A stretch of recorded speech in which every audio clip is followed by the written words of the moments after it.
우리 잠깐 같이 기도하겠습니다. 하나님, 참 부족한 종 이곳에 세워주신 주의 뜻이 있으리라 분명히 믿습니다. 하나님, 오늘 제가 아니라 성령께서 주의 말씀을 친히 전해주시는 이 시간 될 수 있도록 주여 축복하옵소서. 하나님, 이 자리에 열린 하늘문을 두시고 오늘 하나님의 아들 예수의 능력과 권세가 부어지는 이 시간 될 수 있도록 하나님 함께하여 주시옵소서. 감사드리며 예수님 이름으로 기도드렸습니다. 아멘. 우리 하나님 말씀 같이 보겠습니다. 우리 하나님 말씀은 마태복음 16장 13절부터 20절까지 말씀 같이 보겠습니다. 마태복음 16장입니다. 13절부터 20절까지 우리 같이 보겠습니다. 너무 잘 아시는 말씀인데요. 우리 본문이 그닥 길지 않죠. 그래서 우리 한 목소리로 크게 같이 합독하면 좋겠습니다. 우리 계시는 곳에서 우리 크게 한 목소리로 같이 합독하도록 하겠습니다. 같이 읽겠습니다. 시작.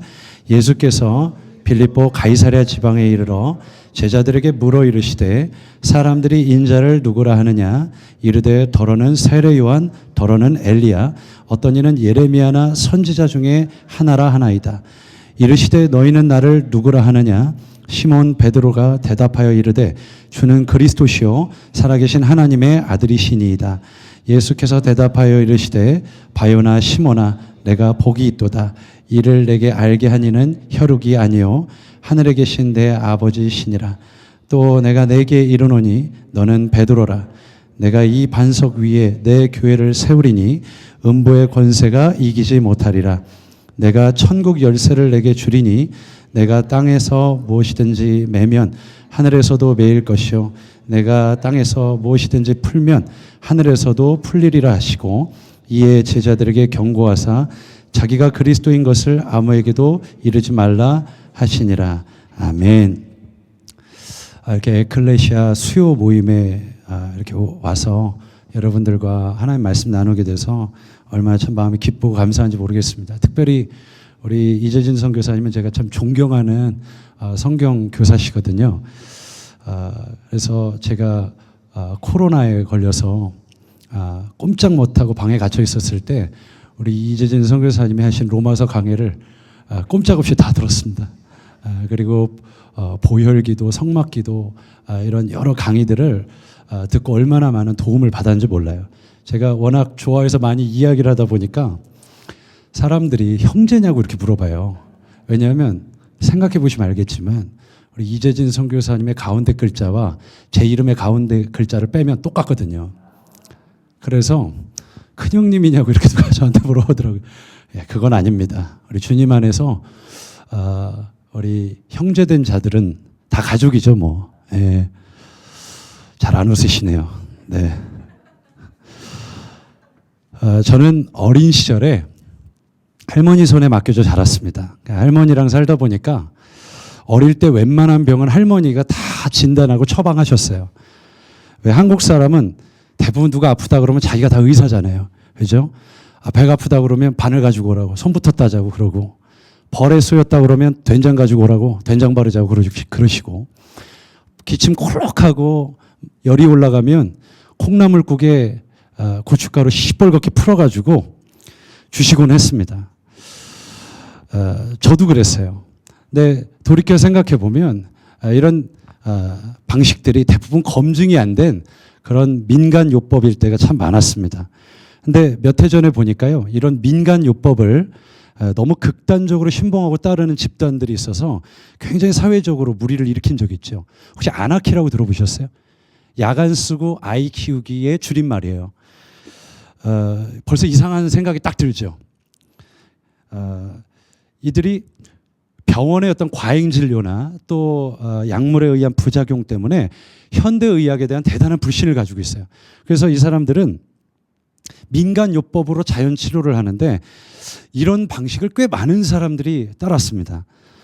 대부분 이제 어린 자녀를 키우는 나이가 비교적 좀 어린 엄마들이었는데 제가 그 마음을 이해하지 못하는 건 아니에요.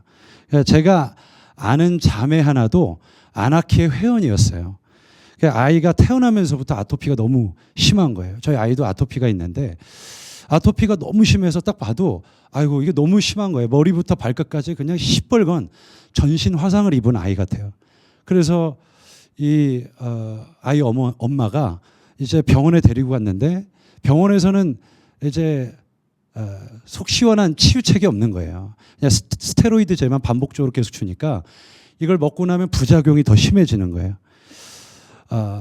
이제 그러다 보니까 이제 현대의학에 대한 불신이 생겼어요. 절박한 마음에 찾고 또 찾다 보니까 아나키라는 카페가 있다는 걸 알게 되고 거기에 이제 가입하고 회원이 됐어요. 근데 이제 회원들 사이에서 도는 여러 가지 정보들이 있는데 이게 말도 안 되는 민간 요법들이에요. 들어보면 정말 황당해요. 아토피가 있는 아이를 40도가 넘는 거의 50도 가까운 뜨거운 고온에 그냥 담궈놔요. 40분 이상 물찜질을 하는 거예요. 이게 말도 안 되잖아요, 사실은. 그런가 하면 뭐 아토피가 있는 아이들에게 한 3리터가 되는 물을 그 자리에서 마시게 하는 거예요. 그럼 어떻게 되겠어요? 토할 거 아니에요. 그러면 자연 치유가 된다고 믿는 거예요. 그리고 배가 아프다 그러면 숯가루를 갈아가지고 그대로 먹이게 합니다. 아이들이 수두에 걸리잖아요. 그러면 예방접종을 시키지 않고 수두에 걸린 아이를 초청해가지고 수두 파티를 해서 집단 감염을 일으키는 거예요. 이게 사실은 말도 안 되는 방식이잖아요. 의학을 굳이 책 펴놓고 공부한 사람이 아니더라도 우리가 딱 듣기에도 고개를 갸우뚱하게 되고 눈살을 딱 찌푸리게 됩니다. 상식을 가진 사람들이면 대부분 그렇게 반응을 할 수밖에 없죠. 아니 세상에 어떤 정신 나간 사람이 그런 처방을 따르겠나 싶지만 여러분 그 회원 수가 6만 명이 넘었어요. 대단했습니다. 이 아나키의 최고 운영자가 한의사였는데 오래된 회원들에게 있죠. 지위를 부여하는 거예요. 닥터맘이라고. 당신들은 닥터라는 거예요. 그래서 이제 우리 아이가 아토피로 고생해요. 우리 아이가 장염으로 고생해요 하면 그건 이렇게 처방하세요. 그러면서 나름대로 치료책을 줄 수 있는 처방을 할 수 있는 닥터맘이라는 지위를 부여하는 거예요. 말도 안 되죠. 당연한 일이겠지만 많은 부작용이 나타나게 됐고 이게 사회적인 문제로까지 번졌어요. 이 최고 운영자는 지금 구속됐습니다. 여러분 이처럼 처방이 잘못되니까 어떻게 되죠? 치료가 되는 게 아니라 부작용만 커지더라는 거예요. 여러분 마찬가지로 이 시대의 교회에 대한 영적인 진단과 처방은 어떠할까요? 정확한 진단과 바른 처방이라면 정말 다행이겠지만 만약 잘못된 것이라면 교회의 회복이 아니라 교회 안에 많은 영적인 부작용이 생길 수밖에 없습니다. 너무 당연한 얘기예요. 이상하게도요. 교회가 너무 어둡고 혼란스러울 때일수록 교회에 대한 많은 진단과 처방을 하는 많은 목소리들이 들립니다. 어떤 이들은 교회를 위협하는 사회의 법과 제도가 문제다 이렇게 말하는 사람들이 있어요. 그래서 교회의 정치운동에 뛰어들어야 된다 이렇게 목소리를 내신 분들 많거든요. 그래서 어떻게 하죠? 공산주의, 사회주의자들 그런 이념을 따르는 사람들 이 나라에서 몰아내면 교회가 회복된다는 거예요. 무슨 뜻으로 하시는 말씀인지는 제가 충분히 공감하고 이해해요. 그러나 목회자의 한 사람으로서 현장에서 일하는 목회자로서 저는 그런 생각이 들어요. 여러분 교회가 진짜 몸살을 앓는 게 공산주의자 몇 사람 때문에 생기는 문제일까요? 제가 볼 땐 세속주의가 더 문제예요. 교회를 병들게 하는 건 세속주의자들이더라고요. 여러분 제 말 오해하지 마세요. 제가 이런 얘기를 하면요. 저보고 빨갱이래요. 저보고 공산주의자래요. 저 그런 거 아니거든요. 저는 하나님 없는 하나님을 대적하는 사상과 철학과 이념을 저는 적대시하는 사람이에요. 그걸 비진리라고 철저히 믿는 사람이에요. 오직 예수가 전 진리라고 분명히 믿는 사람입니다. 그런데 그럼에도 불구하고 이 나라에서 공산주의자 몇 사람 불러다가 이 나라에서 추방시키면 교회가 알아서 회복되겠습니까, 여러분? 그거는 바른 진단과 처방이 결코 아닙니다. 어떤 사람들은 이 종교개혁의 정신을 따라서 말씀으로 돌아가야 된대요. 오직 말씀이래요. 무슨 뜻으로 하시는 말씀인지는 제가 충분히 공감합니다. 성경 읽고 성경을 암송하고 연구해요. 꼭 필요한 일이라고 저도 목회자의 한 사람으로서 생각을 해요. 그러나 제가 보니까요. 교회가 병들어가는 건 알아도 그렇게 살지 않는 사람들 때문에 생기는 문제지 성경을 단순히 몰라서 생기는 문제는 아닌 것 같아요. 또 요즘 기독교 지성인들이 이 유튜브를 통해서 많은 철학과 인문학을 다뤄요. 그러면서 도덕과 윤리의식을 고취시키는 류의 이야기들을 많이 합니다. 제가 젊은이 사역하잖아요. 진짜 많은 젊은이들이 그런 곳에 열광해요. 이제 교회 하면 염증을 느끼는 거예요. 교회 안에 많은 비리들, 또 교회 안에 개혁되어야 할 많은 구조적인 문제들, 이런 것에 염증을 느끼는 젊은이들이 바른 소리 하는 사람들에게 찾아가서 그런 이야기를 듣고 싶어 합니다. 그러면서 이야기하죠. 교회는 물론이고 우리가 사회 개혁에 뛰어들어야 된다. 이 불합리한 구조를 철폐하고 우리 개혁해야 된다. 맞습니다. 저도 동의해요. 그런 이야기에. 그런데 목에 핏대를 세워가면서 정의를 부르짖으면 진짜 교회가 바뀔까요? 여러분, 저는 굉장히 진보 노선에 서 있는 신학교에서 공부를 했어요. 가면 기도하자는 말보다 나가서 빈민들 선교하자는 얘기를 더 많이 들었습니다. 그런데 그렇게 미국 하면 일을 가는 사람들이, 정말 죄송한 얘기지만 미국 그렇게 좋아하더라고요. 자기 자식들은 다 미국 보내요. 거기서 공부시켜요. 전 그걸 보면서 이해가 되질 않는 거예요. 여러분, 교회 안에서 정의를 나름대로 부르짖는 사람들 많습니다. 그러나 그런다고 교회가 정말 정의로워지는 거 아니더라고요. 도리어 싸움만 나더라고요. 또 그런 사람들도 있어요. 교회 내 목사의 비리나 성 스캔들을 언론에 적나라하게 까발리는 사람들이 있어요. 그러면서 교회 개혁을 부르짖는 분들 많이 봤습니다. 근데 여러분, 그렇게 하면요, 그 언론에 보도된 교회를 보면서 많은 목사들, 또 직분자들이 아이고 우리도 저렇게 될 거 아니야, 그러면서 의례 겁을 먹고 자기 교회를 개혁할까요? 알아서 교회가 개혁될까요? 저는 그렇지 않다고 생각합니다. 여러분, 오늘 우리가 읽은 이 본문 말씀은 가장 권위 있는 분이 말씀하신 교회를 향한 가장 정확한 진단과 처방이라고 저는 분명히 믿습니다. 우리가 잘 아시는 대로 가이사랴 빌립보, 이 황제의 도시에서 예수님께서 제자들에게 던진 질문으로부터 오늘 우리가 읽은 본문이 시작됩니다. 예수님이 제자들에게 물으시죠. 사람들이 인자를 누구라 하더냐, 이렇게 묻습니다. 제자들은 사람들이 이야기하는 예수님의 정체성을 이야기합니다. 세례 요한이라고 하던데요, 또 엘리야라고 하던데요, 혹은 예레미야나 선지자 중에 하나라고 하던데요. 충분히 훌륭한 답변이었어요. 그런데 예수님은 그런 사람들의 대답은 관심 없다는 듯이 제자들에게 다시 물어요. 그럼 너는 나를 가리켜 누구라고 하느냐? 그때 평소에 늘 헛발질을 하던 베드로가 이날 홈런을 칩니다. 주는 그리스도시요 살아계신 하나님의 아들이라고 신앙 고백을 하죠. 이를 알게 한 것은 혈육이 아니라 하늘에 계신 너의 아버지다, 이렇게 말해요. 그러면서 내가 이 반석 위에 내 교회를 세우리니 음부의 권세가 어떻게 합니까? 결단코 이기지 못하리라, 이렇게 말씀하세요. 여러분, 이 말씀은 베드로를 교회의 시작이 되겠다고 하신 말씀이 아니라 베드로가 던진 이 고백 위에 내 교회를 세우시겠다는 말씀이에요. 주는 누구죠? 그리스도시요 살아계신 하나님의 아들입니다라는 고백입니다. 여러분, 이 말씀을 가만히 생각해 보면 우리가 충분히 알 수 있는 것이 하나 있어요. 그건 뭐냐? 예수는 주와 그리스도시요 살아계신 하나님의 아들이라는 이 고백이 교회를 가장 교회답게 만든다는 사실이에요. 여러분, 교회는 이 고백이 빠지면 교회가 아닙니다. 이 고백이 흐릿해지면 교회가 아니에요. 이 고백을 잊고 살면 그건 더 이상 교회가 아닙니다. 제가 교회 공동체를 섬겨오면서 알게 된 사실이 하나 있거든요. 그건 뭐냐?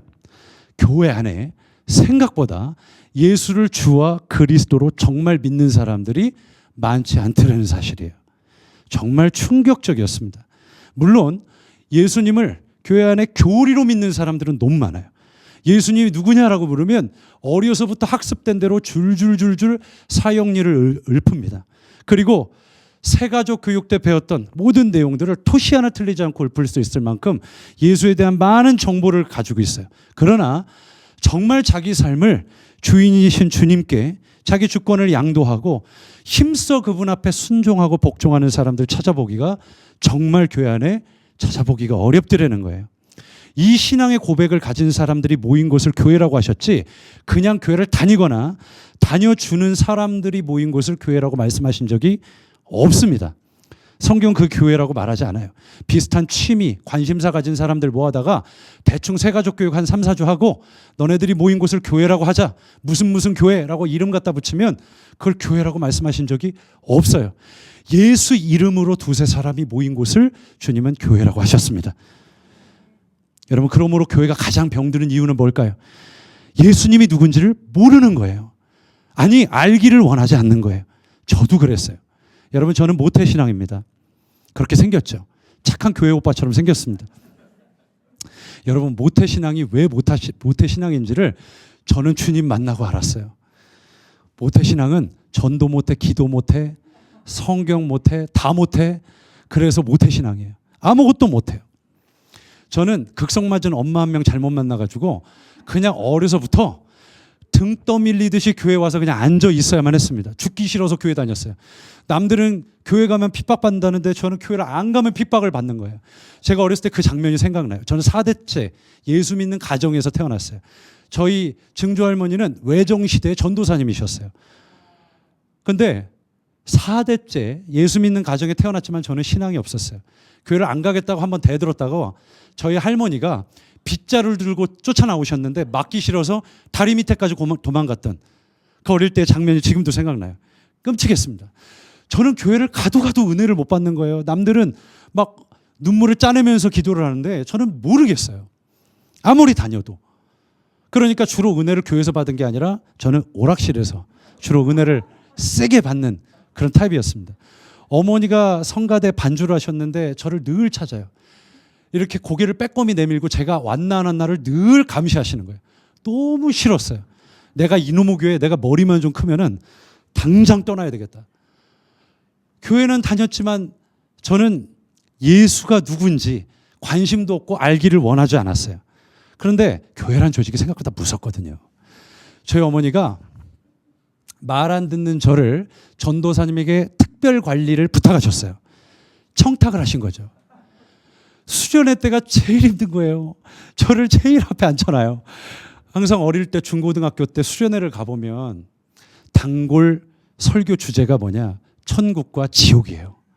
그러면 항상 오셨던 강사님들은 왜 그런지 얼굴이 시뻘개져서 지옥이 있다고, 죄를 회개하지 않으면 다 지옥이라고 막 눈을 뒤집고 얘기하시는데 저는 무슨 생각이 드냐면 침을 너무 튀기시니까 제 옆에 앉아있는 아이들의 얼굴을 딱 보니까 머리 위에 안개꽃이 피었어요. 아, 정말 싫다. 여기서 벗어나고 싶다. 막 이분은 얼굴이 시뻘개져서 막 1년이면 벗어날 수 있을까요? 10년이면 벗어날 수 있을까요? 뜨거워. 나는 상상도 못해요. 막 이러면서 얘기를 하는데 저는 야, 저분 고혈압이 오셨나? 왜 이렇게 흥분을 하시나? 그래서 옆에 아이들이 막 울면서 주여 부르고 기도하는데 제가 볼 때는 죄를 깨닫고 회개하는 게 아니라 무서워서 회개해요. 둘째 날은 꼭 단골 설교 주제가 뭐냐? 천국이에요. 그 나라에 가면 막 금은 보화로 장식이 돼 있고 이미 뭐 금 같은 거 발로 찬다는 거예요. 너무 흔해가지고. 근데 어떻게 해요? 저는 주원리에 대해서는 1도 관심이 없어요. 그 나라 가면 뭐 하냐니까 영원히 예배만 드린대요. 지금 1시간 앉아있는 것도 죽을 지경인데 거기 가면 영원히 예배를 드린다니. 저는 그래서 어릴 때 무슨 생각했냐면 어떻게든 천국만큼 피해야 되겠다. 왜냐하면 저는 어릴 때 말씀 중심의 엄한파에서 신앙생활을 했어요. 이미 1년 52주 설교 제목이 주보에 다 기록이 되어 있는 그런 교회를 다녔거든요. 그러니까 뻔히 예상이 돼요. 앉아있다 보면 자, 자리에서 일어나시겠습니다. 그럼 딱 자리에서 일어나요. 자, 교독문 52번 우리 같이 함께 교독하겠습니다. 자리에 앉으시겠습니다. 그럼 장로님 나오셔서 만물이 소생하는 봄이 왔습니다. 봄이 왔어요. 주님, 봄 같은 은혜를 주사. 우리 영혼이 소생되게 하시고, 그럼 막 벌써 나가고 싶은 거예요. 그럼 목사님은 무슨 하얀 가운을 입으시고 두 손을 번쩍 드시고, 이제는 우리 주 예수 그리스도의 은혜와, 그러면 이제는 저는 정말 가고 싶은 거예요. 너무 싫어요. 그런 분위기에서 신앙생활을 하니 얼마나 제가 어려웠겠어요. 근데 저는요, 교회 생활 이렇게 염증을 느끼면서도 열심히 했어요. 성경 퀴즈 대회 하면 1등 아니면 항상 2등 했고요. 저는 아는 것도 많았어요. 학생, 총무, 또 서기, 회장에 이르기까지. 전 봉사도 많이 했습니다. 가자고 하면 때마다 선교도 갔어요. 저는 제가 그리스도를 모른다고 생각해 본 적이 없고, 누가 기독교이냐고 물으면 저는 아니라고 대답해 본 적이 한 번도 없어요. 때때로 전도도 했어요. 달란트 시장에서 항상 많은 물건을 최다 보유하는 저는 많은 자본을 가진 사람이었어요. 그런데 이상하게 저는 예수를 몰랐어요. 그러다가 2003년도에 한 친구의 전화를 받고 안성이라는 조그마한 땅에 저는 가게 됐어요. 제가 당시에 음악을 했는데 친구가 뭐라고 하냐면 어떤 교회에 개척교회에 전도사로 부임했는데 네가 와서 좀 같이 예배팀으로 섬겨주면 좋겠다는 거예요. 저는 당시에 무슨 생각을 했냐면은 가서 이렇게 섬기면 의뢰 보니까 목사님들이 사례를 주더라고요. 그래서 그래 어디 가서 알바하는 것보단 낫겠다. 그 생각을 하고 안성에 간 거예요. 참 세속적인 마음으로 간 거죠. 그런데 가서 예배를 드리는데 그 장면을 잊지 못해요. 한 이 정도 공간이 될까요? 거기에 이제 새벽 예배를 드리는데 의자를 다 뒤로 미루고 뺑 둘러 앉아가지고 같이 예배를 드려요. 그러니까 얼굴을 보니까 이미 견적 나와요. 얘네들은 다 보니까 소년원이나 길거리를 전전긍긍하는 불황아들이에요. 그래서 같이 이렇게 모여가지고 예배를 드리기 시작하는데 이거는 그냥 우는 게 아니라 사람 눈에서 어떻게 저렇게 많은 눈물이 나오지 싶을 정도로 엉엉 울면서 기도하는데 좀 무섭더라고요. 왜냐하면 저희 교회는 주여 부르 기도하자 그러면 주여 하고서 5초 뒤면 다 나가는 그런 교회였어요. 그러니까 기도하는 걸 어렸을 때부터 본 적이 없어요. 그런데 뭐 너무 울면서 기도를 하니까 이게 도대체 무슨 일인가 구경하듯이 쳐다봤는데 눈물을 줄줄줄줄 쏟는데 이거는 진짜 휴지로도 닦을 수 없는 양의 눈물이에요. 저는 그때 생각하기를 이놈들이 나쁜 놈들이라 죄를 많이 져가지고 후회가 돼서 저러나 보다 그 생각을 했어요. 그런데 저희 지금의 멘토 목사님인데 원안으로 들어오라는 거예요. 우린 새가족 환영을 이렇게 한대요. 제가 제일 싫어하는 게 하나가 뭐냐면 처음 왔을 때 자리에서 일어나세요 형제님 사랑하고 축복합니다. 언제 봤다고 사랑하고 축복해요. 저게 너무 위선적으로 느껴지는 거예요 그게. 그래서 나 저런 거 정말 싫어하는데 자리에서 일어나래요. 그러더니 내가 너를 위해 축복 기도를 해주겠다는 거예요. 넌 꿈이 뭐냐. 그래서 제가 모태신앙이지 않습니까. 모태신앙은 신앙이 없어도 신앙이 있는 척을 대단히 잘해요. 언어를 들어보면 기가 막혀요. 지금 바로 3층 천에 내려왔다고 해도 믿을 정도예요. 그래서 저한테 너는 꿈이 뭐냐라고 물으시는데 제가 그랬거든요. 하나님 위해서 하나님 영광을 위해서 살아가는 게 제 꿈이라고. 그냥 아무 얘기나 막 한 거죠. 그러니까 목사님이 그래 내가 너를 위해 기도해 주마. 그리고 머리 위에 손을 얹고 기도해 주셨는데 30초 뒤에 손을 떼시더라고요. 그러면서 뭐라고 하시냐면 지금도 잊지 못할 얘기를 하셨어요. 내가 기도를 하는데 내가 믿는 우리 주님께서 성령을 통해 너에게 대해서 말씀하시기를 너는 한 번도 내 영광을 위해 살아온 적이 없다고 하시는데 어떻게 된 거니? 이렇게 얘기를 하시는 거예요. 되게 기분 나쁘더라고요. 이 아저씨 뭐야? 라고 생각이 들고 저 이해가 안 되는 거예요. 언제 봤다고 이래? 그랬더니 너는 안 되겠다. 내 방으로 와라. 그러시는 거예요. 그게 특별 면담이란 걸 몰랐죠. 그때는. 그 방으로 들어갔는데 무릎을 다 꿇고 이렇게 팔짱을 꼬고 앉아 계셨어요. 그러면서 본인이 하나님 만난 이야기를 쭉 해주셨어요. 저는 관심도 없고요. 빨리 끝나고 갔으면 좋겠다라는 생각만 했거든요. 빨리 용돈이나 받아서 갔으면 라는 생각을 했는데 저보고 뭐라고 하시냐면 진짜 하나님이란 분이 있어. 너는 하나님을 인격적으로 만나지 못했어. 그랬는데 제가 그 얘기를 안 했으면 좋을 뻔했는데 지금 생각해보면 너무 부끄러운 거예요. 목사님 저 모태신앙이에요. 그리고 얘기를 했는데 목사님이 모태신앙은 못된 신앙이야. 그건 아무짝에 쓸모없어. 그래서 저에게 이야기를 해주시는 거예요.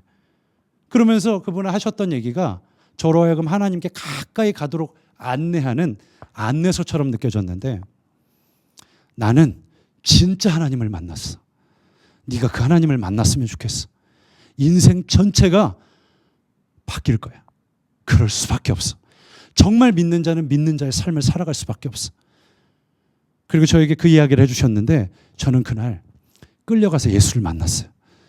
찬양을 부르는 가운데 하나님께서 성령을 통해 제게 다가오시는 걸 느꼈어요.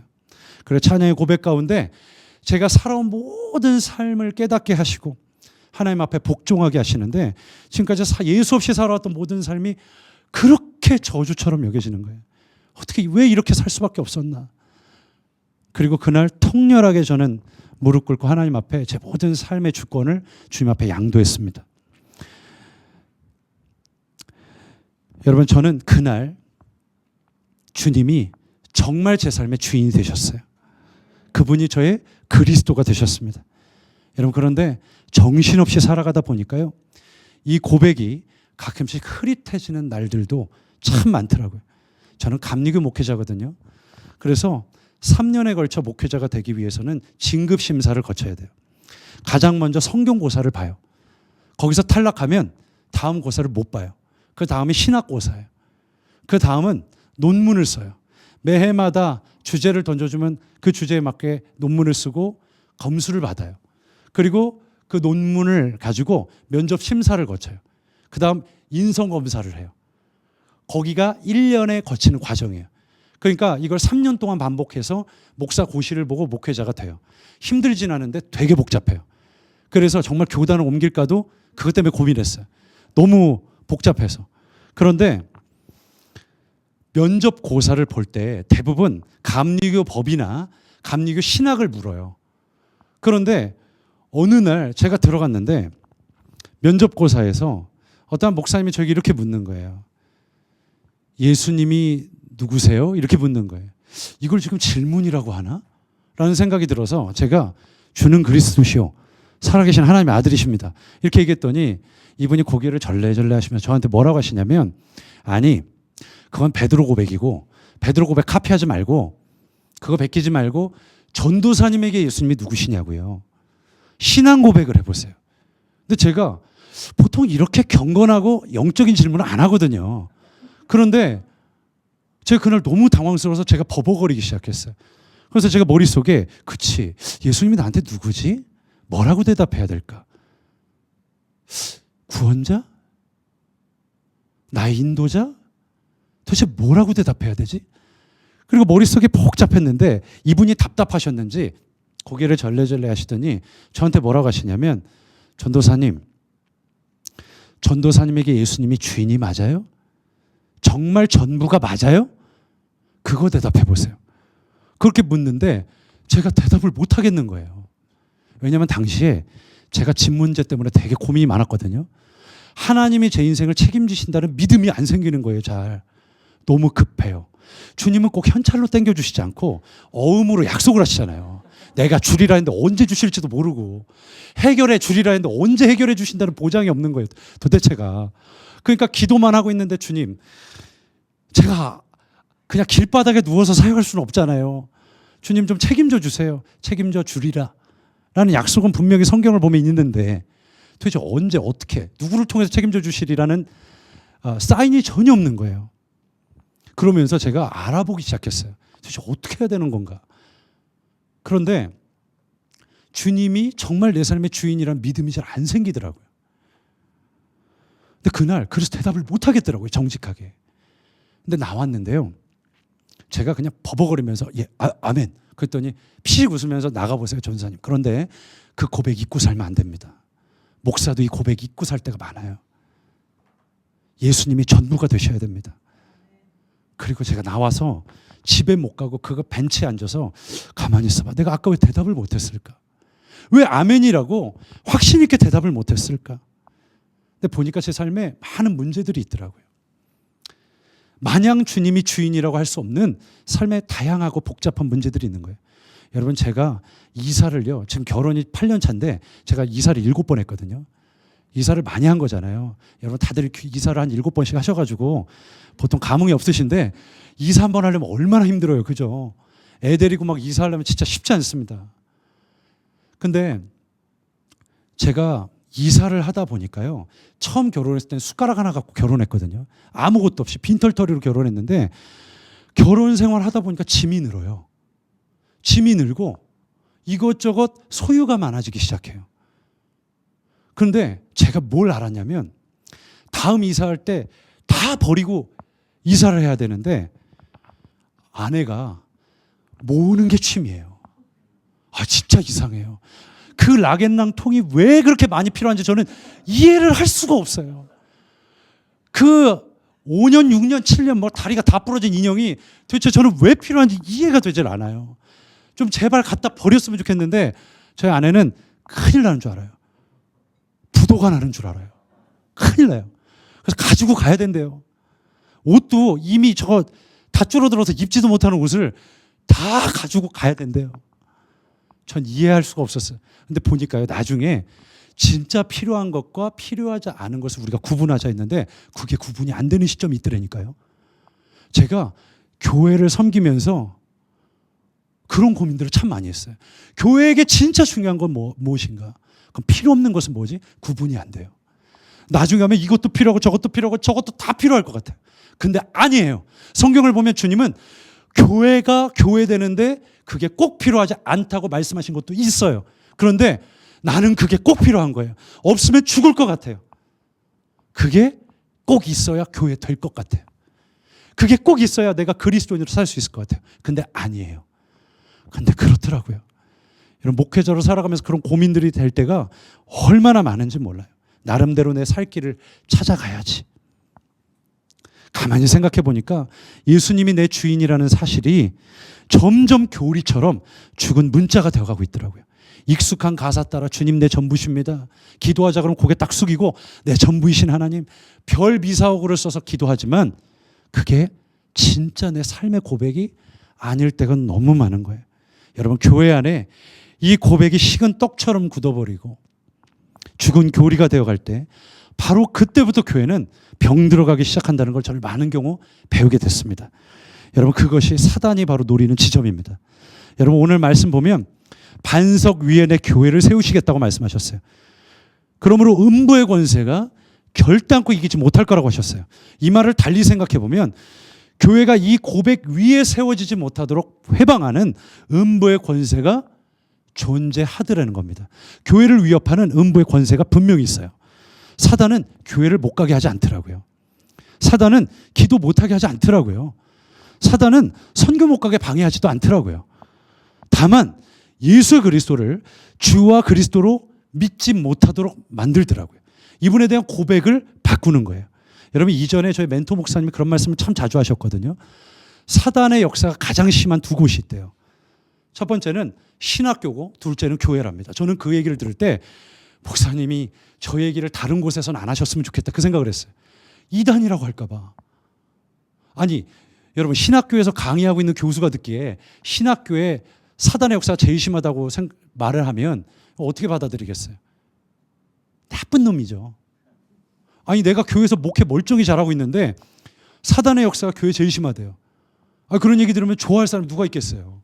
그래서 저 얘기를 좀 다른 데서 안 하셨으면 좋겠다. 그 생각을 참 많이 했거든요. 그리고 이해도 안 됐어요. 아니, 왜? 아니, 그렇게 성경을 오랫동안 연구하고 성경으로 밥 벌어먹고 살아가는 신학 박사들이 왜 사단의 역사에 놀아나지? 아니, 그렇게 무릎으로 사는 목회자들이 목회하는 그 현장에 왜 사단의 역사가 그렇게 심하지? 이해가 되질 않았어요. 근데 제가요, 신학교를 가보고 알았어요. 제가 말씀드린 대로 제가 신학을 공부했던 이 신학교는 굉장히 진보 노선에 서 있는 그런 신학교라고 말씀드렸잖아요. 많은 젊은이들이 인권, 또 여러 가지 사회 제도 개혁 이런 데 굉장히 목숨을 걸어요. 정권 타도 운동을 제일 선봉해서 하는 사람들이 제가 나온 신학교의 학생들이에요. 그래서 가보면 학교 분위기가 이상해요. 5월 18일이 되죠? 그러면 위령제를 지내요. 그리고 교수들이 성전 위로 올라가서 시위를 해요. 제가 조직신학 시간에 들었던 가장 충격적인 이야기가 있었어요.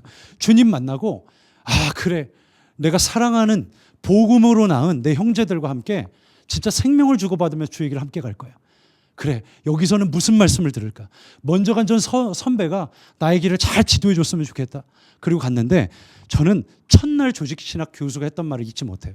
여러분 어떻게 생각하는지 모르겠지만 예수만 구원을 주는 건 아닙니다. 부처도 구원을 줄 수 있습니다. 너무 편협하게 살지 마세요. 지옥 같은 거 없습니다. 이 현 시대의 목회자들이 가장 큰 문제가 뭔지 아세요? 지옥으로 성도들 협박합니다. 그런 거 하지 마세요. 그렇게 이야기를 하더라고요. 제가 듣다가 더 이상 듣지를 못해서 자리에 일어나서 저는 이 수업 들을 필요가 없는 것 같습니다. 했더니 교수님이 흥분을 하시더라고요. 지금 뭐라고 했냐고. 그래서 제가 그 다음부터 교과서를 아예 가지고 가지를 않았어요. 말도 안 되는 이야기를 제가 들었어요. 기독교 상담학 시간에는 프랑스에서 아주 세계적으로 유명한 학교에서 심리학을 공부한 어떠한 교수님이 강의를 하는데 한 학생이 손을 들었어요. 교수님, 제가 목회 현장에 있다 보니까 실제 악한 영에 붙들리는 사람들이 실제 있었는데 그 사람들을 놓고 함께 기도하고 또 함께 붙들고 예배할 때 자유함을 입는 걸 봤습니다.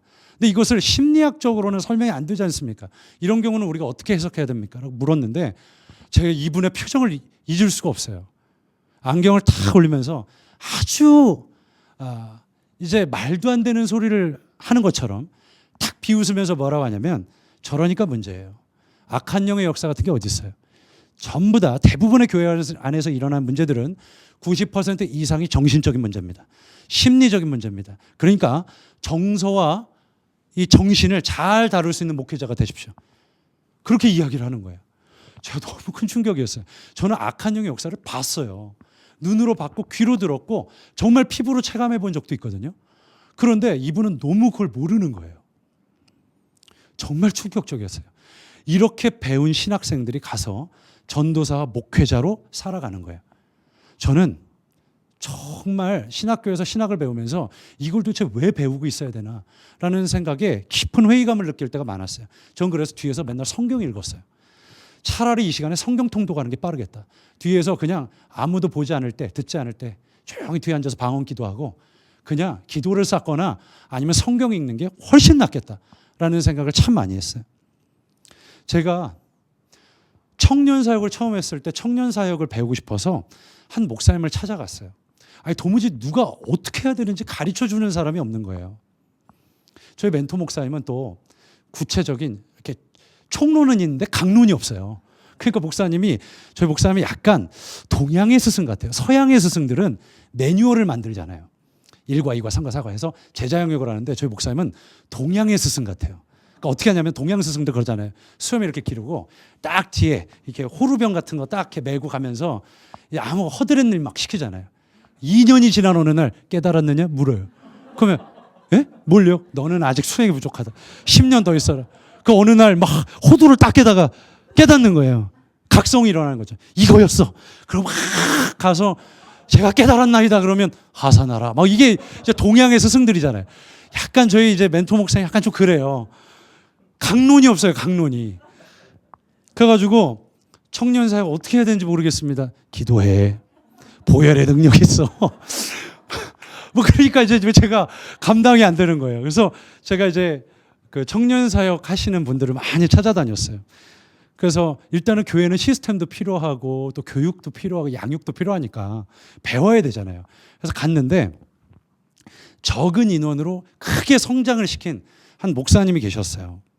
근데 이분을 만나서 멘토링을 받는데 한 10대 명의 목회자들이 모여와 있었고 그것이 멘토링을 받는 시간들이었어요.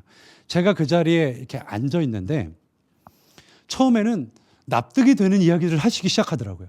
양육을 해야 돼요. 체계적으로 청년들은 이성이 발달한 시기이기 때문에 체계적으로 논리적으로 기독교 교리를 설명해 줄 수 있는 능력을 갖추는 게 되게 중요합니다. 아멘이었어요. 그리고 성경을 많이 읽으세요. 성경을 잘 체계적으로 강론하면서 가르칠 수 있어야 돼요. 아멘이 됐어요. 그런데 이분이 뒤에 이어서 하신 얘기들이 믿을 수가 없었어요. 이 중에 많은 전도사님, 목사님들이 있지만 교회에서 너무 원색적이고 근본적인 얘기 하시는 분들이 있는데 그렇게 하지 마세요. 무슨 의도인지는 알겠어요. 그런데 뭐라고 얘기하시냐면 예수, 십자가, 보혈, 구원, 천국, 지옥, 거듭남 이런 얘기 그만하세요.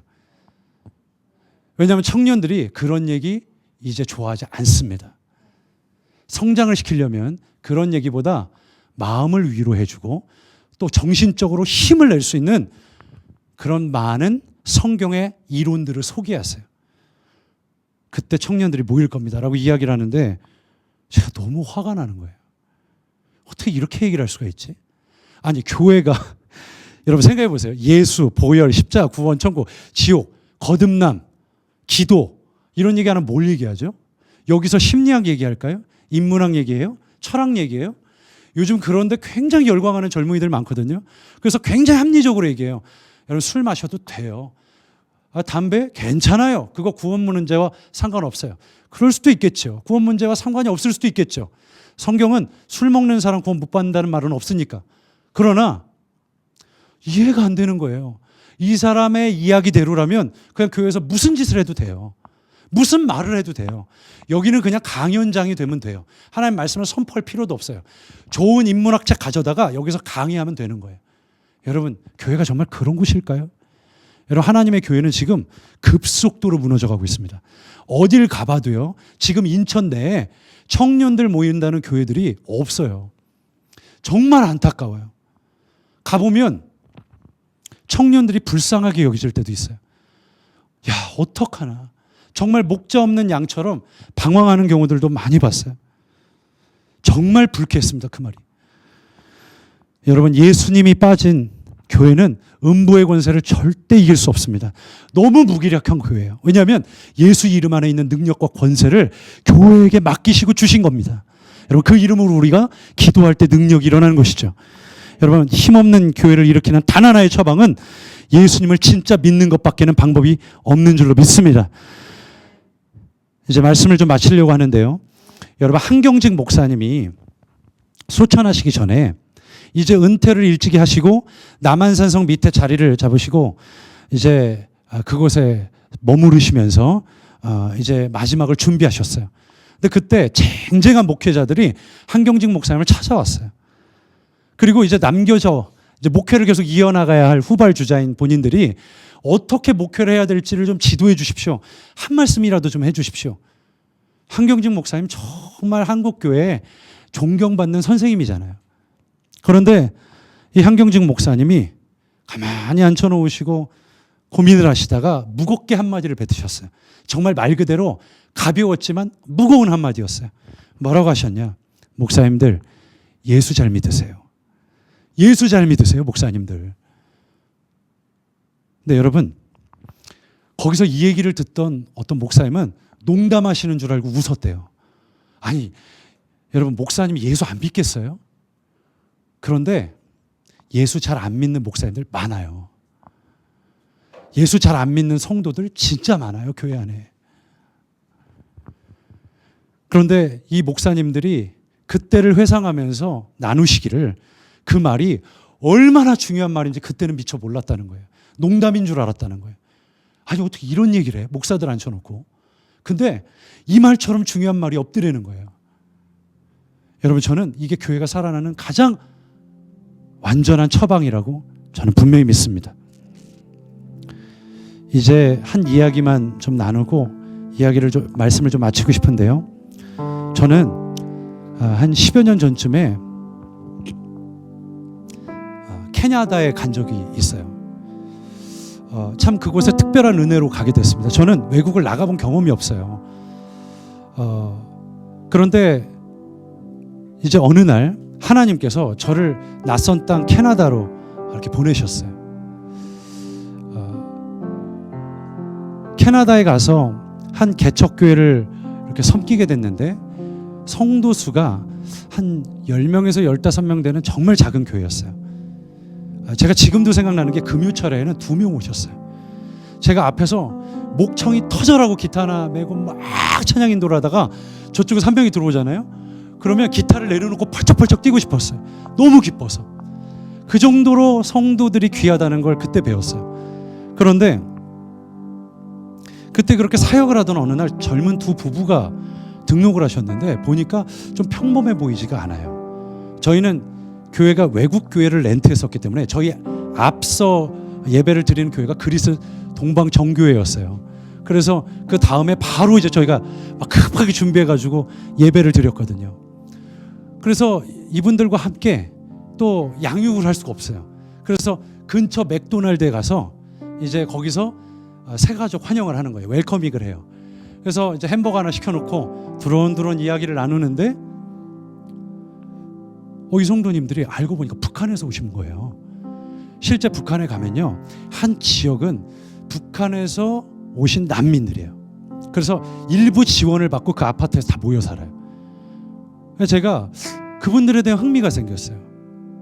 그래서 만나서 이것저것 묻기 시작했어요. 그랬더니 이분들이 본인 집으로 오라는 거예요. 우리 전사님과 더 얘기하고 싶어요. 그래서 제가 찾아갔어요. 내가 아파트에 갔더니 북한식 숙주나물, 북한식 된장 뭐 이런 것들을 해주시더라고요. 북한식 겉절이. 근데 겉절이도 심심해요. 고춧가루가 귀해서 그런지 그냥 백김치 먹는 느낌이에요. 된장도 이게 된장을 푼 건지 뭘 푼 건지를 잘 모르겠어요. 그냥 맹맹해요, 맛이. 왜냐하면 된장을 아껴야 되니까 그런 것 같아요. 그렇게 자라온 거죠, 거기서. 그냥 간도 다 심심해요. 그래서 먹고 아유 감사하다고 그러고 앉아서 이제 마주 앉아서 얘기를 나누는데 손가락을 보는데 이 남편분이 이렇게 손가락이 엄지손가락 한 마디가 없고 두 번째 손가락도 이제 한 마디가 없고 세 번째 손가락은 심하게 뒤틀려 있었어요. 그리고 이렇게 여기가 왜 그런지 세포가 죽어서 시커멓게 변해 있더라고요. 그래서 제가 성도님 실례가 안 된다면 왜 그렇게 되셨는지 좀 여쭤봐도 될까요? 이렇게 물었더니 이 성도님이 피 웃으면서 이게 사실은 북한에서 고문받다 이렇게 됐어요. 이렇게 이야기를 하시더라고요. 그래요? 왜요? 그랬더니 이분들이 그런 얘기를 해주시더라고요. 본인들이 어렵게 한 브로커를 통해서 이제 탈북을 감행하신 거예요. 실제 성공했고 중국으로 넘어오셨어요. 연변쪽으로 넘어가셨는데 거기서 한 선교사님 도움을 받았대요. 그래서 성경 공부를 하게 됐답니다. 근데 이분들이 예수를 소개받지 못했다가 그분들 통해서 예수님을 소개받고 예수를 영접한 거예요. 그래서 이분들을 따라다니면서 이제 거기에 북한 사람들을 성경으로 교육하는 그런 선교사님들과 함께 동역을 하기 시작했어요. 그런데 어느 날 성경 공부를 하는 현장으로 가고 있는데 갑자기 이 자매 쪽과 형제 쪽 나눠서 공부를 하는데 이 자매 쪽이 이 여자 성도님이 차를 타고 가다가 공안에게 체포된 거예요. 그 자리에서 다 두건을 씌우고 어딘지 모를 곳으로 가더래요. 그러고서는 그때부터 막 패기 시작하는데 감당이 안 되더래요. 얼마나 이 극심한 공포가 몰려오는지 나 여기서 죽겠구나. 여기까지는 왔는데 살려고 나왔는데 여기서 죽는구나 오늘. 그 생각을 했는데 그분의 표현에 따르면 그래요. 차라리 그냥 얼굴 같은 데를 때리면 그냥 참겠는데 여자로서 너무 수치스럽게 때리더래요. 근데 한 감옥에 갇혀가지고 이제 여기서 죽겠구나. 이제 여기까지구나 라고 생각을 했대요. 그런데 갑자기 말씀이 한 구절 떠오르더래요. 너희들이 법 아래 있지 아니하고 은혜 아래 있다. 그러면서 그 말씀 딱 주시면서 그래 내가 중국법 아래 있지 않고 내가 은혜 아래 있어. 주님께서 반드시 날 건지실 거야 라고 간증하는데 저는 미련하게도 그 얘기를 듣는데 거기서 말하는 법은 율법인데 그렇게 생각을 했어요. 근데 제가 참 어리석었죠. 하나님께서는 이분에게 그 말씀을 주시고 정말 은혜로 풀려나게 하셨어요. 그런데 그러고 있다가 이분들이 다시 공안에게 붙잡혀서 북한에 북송이 된 거예요. 그러면서 그 과정이 얼마나 공포스러운지 모른대요.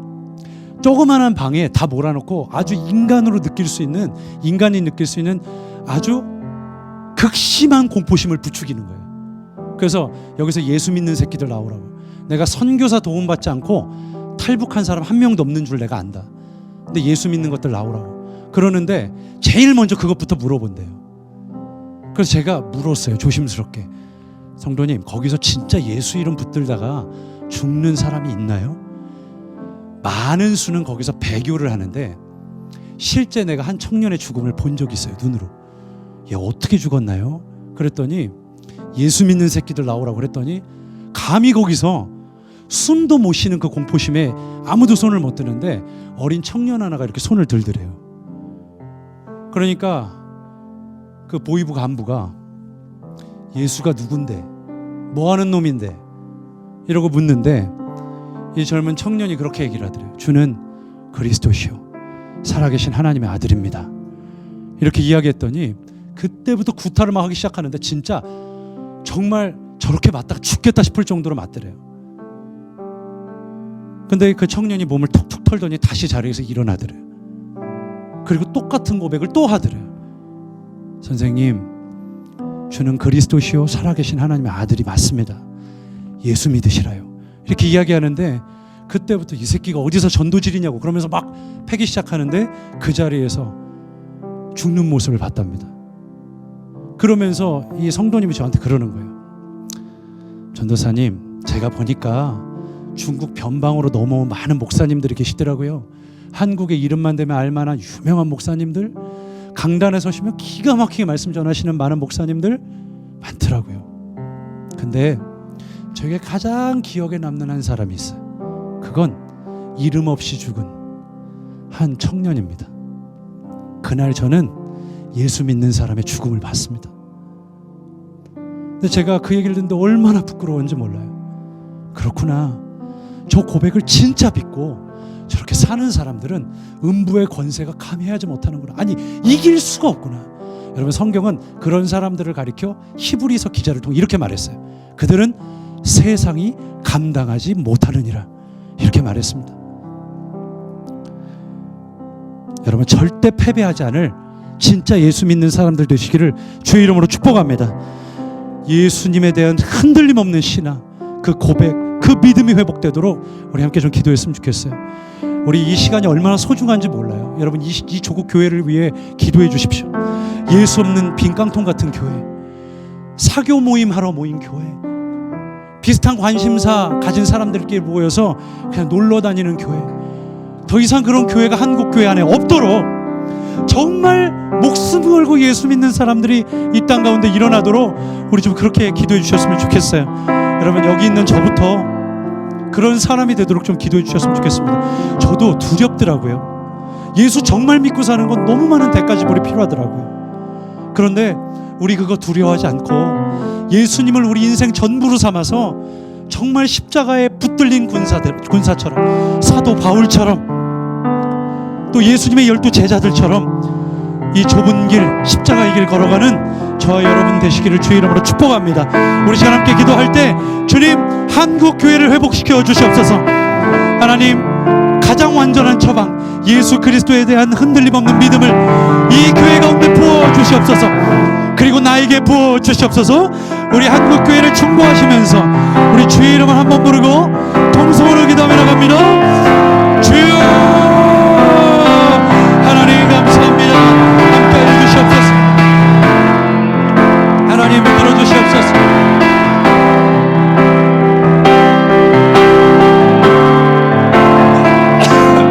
하나님, 결단코 음부의 권세가 흔들지 못할 교회, 예수님을 향한 가장 완전한 고백, 흔들림 없는 믿음과 신앙, 그것이 우리의 것이 되기를 원합니다. 하나님, 이름 없이 죽은 한 청년의 고백처럼 예수님 나의 전부십니다. 주는 그리스도시요 살아계신 하나님의 아들이라는 이 고백이 우리의 전부의 고백이 되기를 원합니다.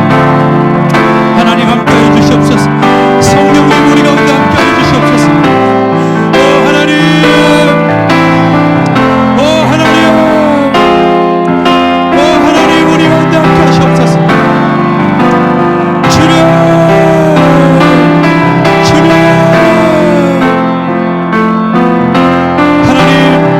당신의 아들 예수, 만왕의 왕이와 만주의 주이신 예수님을 온전히 믿기를 원합니다.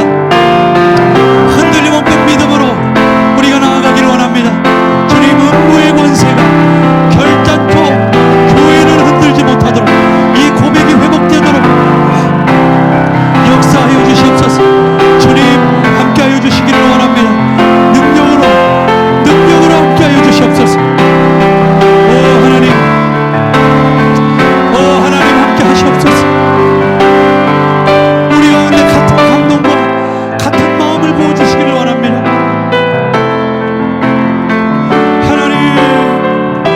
하나님, 이기게 하시고 승리하게 하시고 예수 이름 안에 허락하신 권세와 능력이 교회 안에 회복되게 하시옵소서. 하나님, 교회는 망하지 않을 것입니다. 주님의 복합적으로 사신 몸된 교회는 무너지지 않을 것입니다. 하나님, 함께 하시옵소서. 승리하신 주님, 이기게 하시옵소서.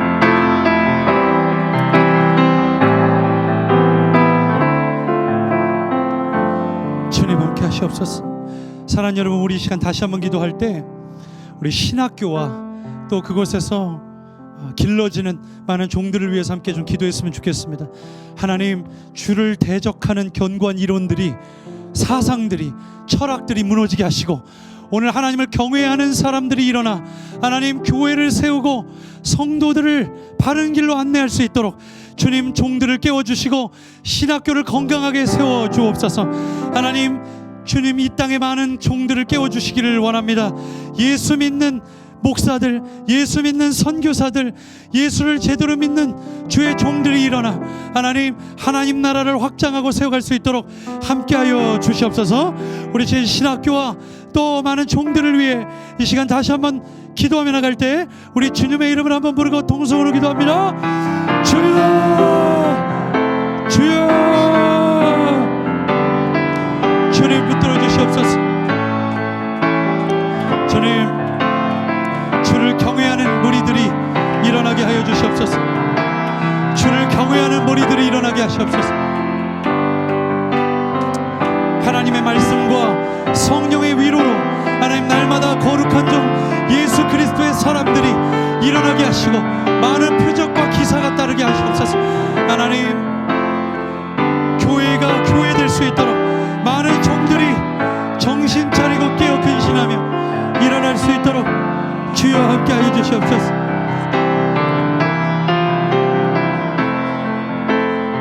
하나님, 붙들어 주시옵소서.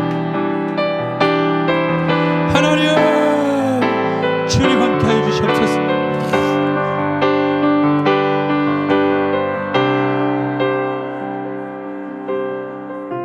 하나님,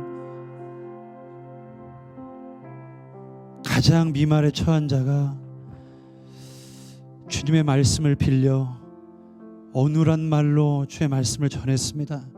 그러나 주님, 오늘 이 예배의 주인공은 주님이시고 하나님, 저는 주님이 사뿐히 치료받는 돌멩이 하나에 불과하오니 우리 주님께서 친히 역사하시고 우리 마음을 감동하사 앞으로 교회를 위해 충보할 수 있는 강력한 충보자들이 될 수 있도록 주여 함께하여 주시옵소서.